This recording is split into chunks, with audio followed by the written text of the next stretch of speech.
ሰላም እንደምን አላችሁ ውድ የያያ ኮንስትራክሽን ቤተሰቦች። ዛሬ እንግዲህ ፓወር ብሉ ናይል ኬብል ማኑፋክቸሪንግ ካምፓኒ ከሆነው ሾሩሙ ላይ እንገኛለን ማለት ነው። እንግዲህ ብዙ ጊዜ ሀገራችን ላይ በጣም ብዙ የተለያዩ አይነት የኬብል ማኑፋክቸሪንግ ካምፓኒዎች አሉ። ግን እኛም ከምናምንበት አንዱ የማኑፋክቸሪንግ ካምፓኒ ተገኝተን ሾሩማቸውን ማሳያቸው ይሆናል ማለት ነው። እንዲሁም ደግሞ ገበያው ላይ ያመጡትን ኬብሎች ምን አይነት ናቸው፣ ኳሊቲያቸውስ ምን ይመስላል፣ አይነታቸውስ ለየት የሚያደርጋቸውስ ምንድነው የሚለው በዛሬው ቪዲዮአችን የምናይ ይሆናል ማለት ነው። ለዩቲዩባችን አዲስ ከሆናችሁ ሰብስክራይብ ማድረጋችሁ እንዳይረሳ፣ አብራችሁን ቆዩ።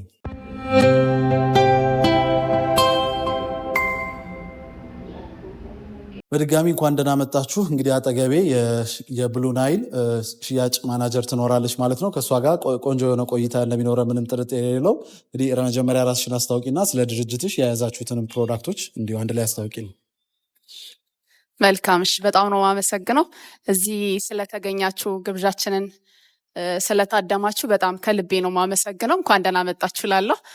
መዘክር እባላለሁኝ የሴልስ ኤንድ ማርኬቲንግ ስራ አስኪያጅ ወይም ደግሞ ማናጀር ነኝና ድርጅታችን ፓወር ብሉ ናይል ኬብል ይባላል።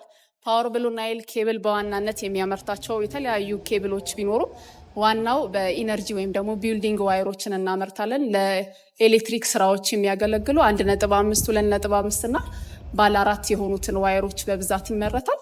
ያም በስፋት ሪል ስቴት ላይ፣ ኮንስትራክሽን ድርጅቶች ላይ እንዲሁም የመንግስት ፕሮጀክቶች ላይ በስፋት እየሰራን እንገኛለን። የተለያዩ ደግሞ ከዚህ ውጭ ደግሞ ኢንተርኔት ኬብሎችንም እናመርታለን። ያም የካት 6 ኬብል ይባላል ወይም ደግሞ ዳታ ኬብል የምንለው እናመርታለን ለኢንተርኔት የምንጠቀምበት። በተጨማሪ ድሮፕ ዋየር ምርት እናመርታለን። ለኢትዮ ቴሌኮም ትልቅ መሰረት የሆነ ኬብሎችን እናመርታለን። ሌላው ደግሞ ዲሽ ኬብል ለዲሽ የምንጠቀማቸውን ቤት ውስጥ የምንጠቀማቸውን የዲሽ ኬብሎችን እናመርታለን። እንዲሁም በተጨማሪ የተለያዩ ኬብሎችን በሳይዝ ፍሌክሲብልም ሰሚ ፍሌክሲብልም የተለያየ ከትንሽ ኮር ጀምሮ እስከ ትልቅ ከ3 በ300 በ150 ድረስ በስፋት ነው እያመረትን ያለ ነው። የተለያዩ ደንበኞችም አለን። ከመንግስት ፕሮጀክቶች ጋርም በስፋት እንሰራለን። እንዲሁም ኬብሎቻችን ይህንን ይመስላሉ። ስለመጣችሁ በጣም ነው የማመሰግነው። በጣም አሪፍ። ኬብል ስትይ አሁን ፍሌክሲብል ብዙ ጊዜ አይታወቅም እኛ ገለ ሙያተኛው ካልሆነ በስተቀር ብዙ ጊዜ አይታወቅም ብዬ አስባለሁ። እና ምንድነው ልዩነቱ ፍሌክሲብል እና ሶሊድ በምንልበት ሰዓት ላይ ዲፍረንሱ ምንድነው?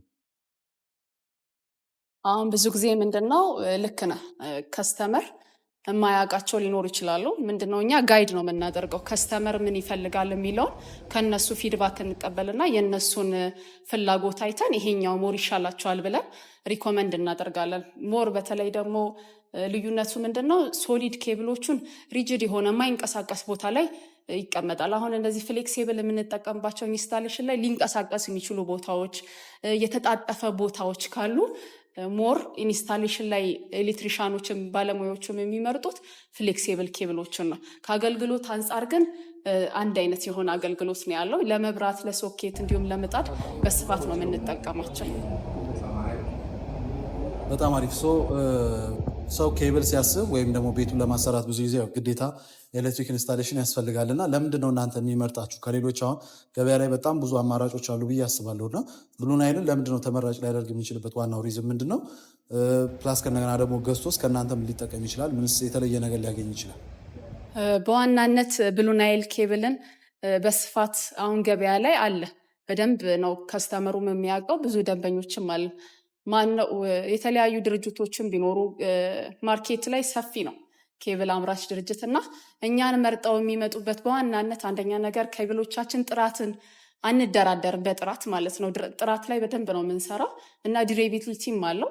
ስለዚህ ጥራታችንን አይተው ዋጋችንም ተመጣጣኝ ነው። ከማርኬት አንጻር ተመጣጣኝም ስለሆነ በብዛት ከስተመሮቻችን መርጠውን ነው የሚመጡት። ብሉ ናይልን ተመራጭ አድርጉ እንላለን። ለነበረን ቆይታ እንግዲህ በጣም ብዙ እንደተማራችሁበት ምንም ጥርጥር የለኝም። ብሉ ናይልን ተመራጭ አድርጉ። አድራሻቸው እዚህ ቦሌ ስናፕ ፕላዛ ግራውንድ ፍሎር ላይ ታገኟቸዋላችሁ። ለመንገድ ላይ ፊት ለፊት ነው። ለማየትም ብዙ ከባድ አይደለም። መታችሁ የፈለጋችሁትን አይነት ፕሮዳክት መውሰድ ትችላላችሁ ማለት ነው። ለነበረን ቆይታ ከልብ አድርጌ ያመሰግናለሁ። ለዩቲዩባችን አዲስ ከሆናችሁ ሰብስክራይብ ማድረጋችሁ እንዳይረሳ። መልካም ቀን።